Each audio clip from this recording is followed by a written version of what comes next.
Alright, in this brief video we're going to talk about closing a purchase order. So to close a purchase order, you want to go to the purchase order view list. You can do that by going to the application switcher, going to purchasing. If it's a regular purchase order, you could go to purchase order. If it's a contract services PO, you can go there. So we're going to go to purchase orders.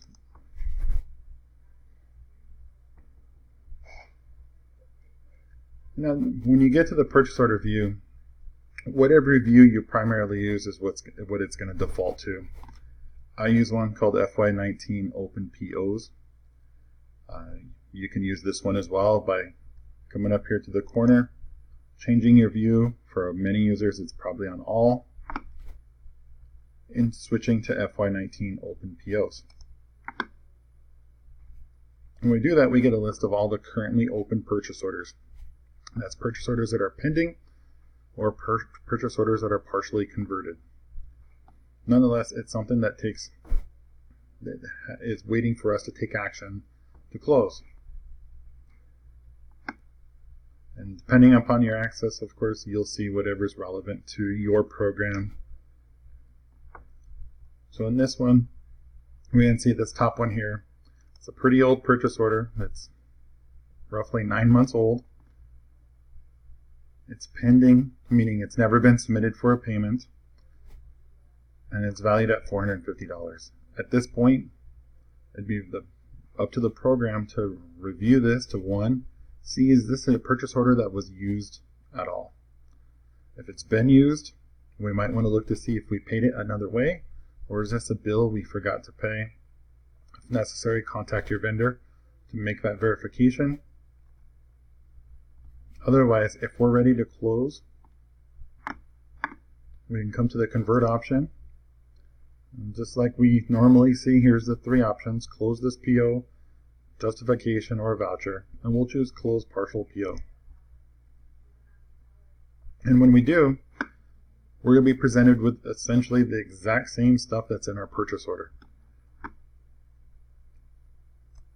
Only difference being at the top, it's telling us we've got a closed partial PO here that we can create. It defaults to the current date that we're on. So the first thing we want to know is if we're in fiscal year 20 and not in fiscal year 19,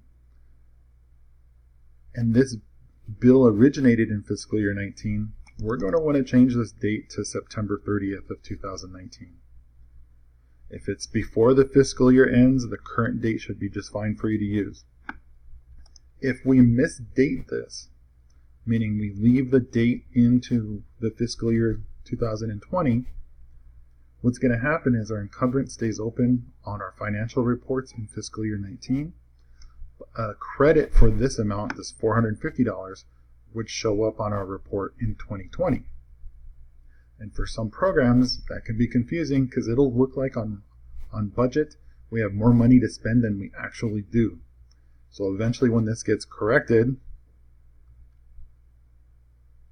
it's gonna look like you suddenly had a budget decrease, and it will only be because the $450 credit